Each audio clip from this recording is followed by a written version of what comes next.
নমস্কাৰ বন্ধুবৰ মোৰ অনলাইন ক্লাছত আপোনালোকক স্বাগতম ইয়াত অসমৰ বিভিন্ন প্ৰতিযোগিতামূলক পৰীক্ষা যেনে ADR grade 3 grade 4 Assam police আদি পৰীক্ষাৰ সিলেবাছৰ লগত সংগতি ৰাখি বিভিন্ন টপিকৰ ওপৰত ক্লাছ হয় ক্লাছবোৰ যদি আপোনালোকৰ বাবে হেল্পফুল হয় তেন্তে নিশ্চয় ভিডিঅ'খন লাইক কৰিব আৰু কমেণ্টত জনাব বন্ধু-বান্ধৱীৰ লগত শ্বেয়াৰ কৰিব নাপাহৰিব আজি topic Assam tea industry most important topic ইয়াৰ পৰা প্ৰতি বছৰ বিভিন্ন পৰীক্ষাত প্ৰশ্ন অহা দেখা যায় এই ভিডিঅ'ত সম্পূৰ্ণ টপিক ইনক্লুড কৰা হৈছে ইয়াৰ পৰা 1-2 মাৰ্ক আপুনি নিশ্চয় পাব then let's start the class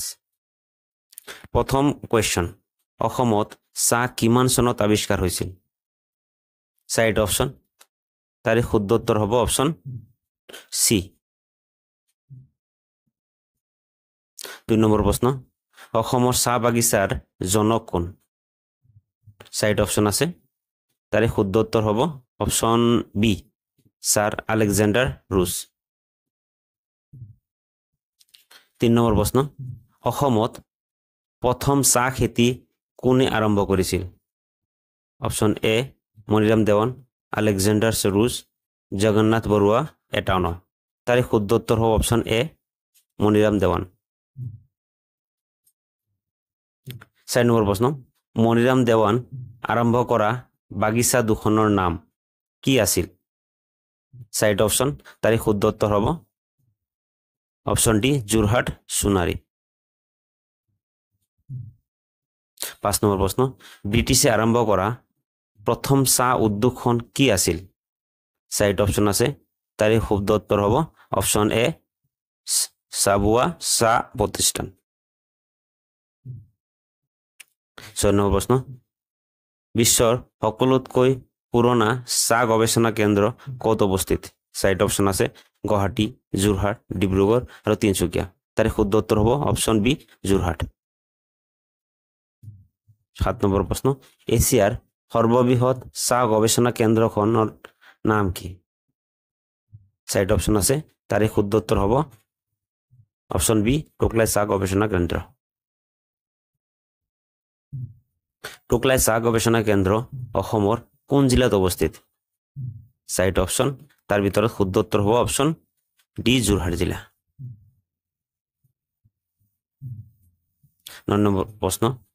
1950 চনত মনিৰাম দেৱানে স্থাপন কৰা অসমৰ সৰ্ববৃহৎ বাগিচা চাহ বাগিচা চিনামৰা টি ষ্টেট ক'ত অৱস্থিত সাইড অপশন তাৰিখ শুদ্ধ উত্তৰ হ'ব অপশন সি যোৰহাট 10 নম্বৰ প্ৰশ্ন T city of India Bharat তথা অসমৰ কোন ঠাইত কোৱা হয় সাইড অপশন তাৰিখ শুদ্ধ উত্তৰ হ'ব অপশন বি ডিব্ৰুগড় 11 নম্বৰ প্ৰশ্ন ভাৰতত উৎপত্তি মুঠ চাহৰ কিমান শতাংশ অসমত উৎপাদন কৰা হয় 60%, 50%, 41%, 55% তাৰিখ শুদ্ধ উত্তৰ হ'ব অপশন ডি 55% 12 নম্বৰ প্ৰশ্ন টোকলাই চাহ গৱেষণা কেন্দ্ৰ কিমান চনত প্ৰতিষ্ঠা হৈছিল সাইড অপশন তাৰিখ শুদ্ধ উত্তৰ হ'ব 1911 চনত 13 নম্বৰ প্ৰশ্ন অসমৰ চাহ নিলাম কেন্দ্ৰ ক'ত অৱস্থিত সাইড অপশন তাৰিখ শুদ্ধ উত্তৰ হ'ব অপশন ডি গুৱাহাটী চাহ নিলাম কেন্দ্ৰ কিমান চনত স্থাপিত হৈছিল সাইড অপশনৰ ভিতৰত শুদ্ধ উত্তৰ হ'ব অপশন বি 1973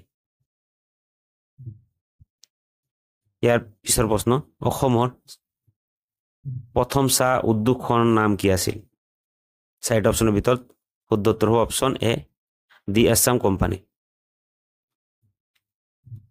16 নম্বৰ প্ৰশ্ন অসমৰ কোন জিলাত গুডৰিক চাহ উদ্যোগ স্থাপন কৰা হয় সাইড অপশনৰ ভিতৰত শুদ্ধ উত্তৰ হ'ব অপশন ডি দৰং 17 নম্বৰ প্ৰশ্ন অসমৰ কোনটো প্ৰতিষ্ঠান ভাৰতৰ ভিতৰত আটাইতকৈ ডাঙৰ চাহ উদ্যোগ সাইড অপশন তাৰ শুদ্ধ উত্তৰ হ'ব কাকজান আসাম টি কৰ্পোৰেশ্যন কিমান চনত স্থাপন হয় সাইড অপশনৰ ভিতৰত শুদ্ধ উত্তৰ হ'ব অপশন ডি 1973 19 নম্বৰ প্ৰশ্ন এই প্ৰশ্ন কোৱাৰ আগত আপোনালোকক যদি ভিডিঅ'খন হেল্পফুল হয় তেন্তে লাইক কৰিব, কমেণ্ট কৰিব আৰু শ্বেয়াৰ কৰি বন্ধু বান্ধৱৰ লগত শ্বেয়াৰ কৰিব। তো 19 নম্বৰ প্ৰশ্ন, পৃথিৱীৰ ভিতৰত আটাইতকৈ বেছি চাহ উৎপাদন ৰাজ্য কোনটো? আমি সকলোৱে জানো ইয়াৰ শুদ্ধ উত্তৰ হ'ব অপশ্যন বি আছাম, অসম। শেষৰ প্ৰশ্ন, ইয়াৰ চাহৰ বৈজ্ঞানিক নাম কি? তাৰ বৈজ্ঞানিক নাম কেলিমা চেনেচিছ। ভিডিঅ'খন চোৱাৰ বাবে ধন্যবাদ। জয় আই অসম।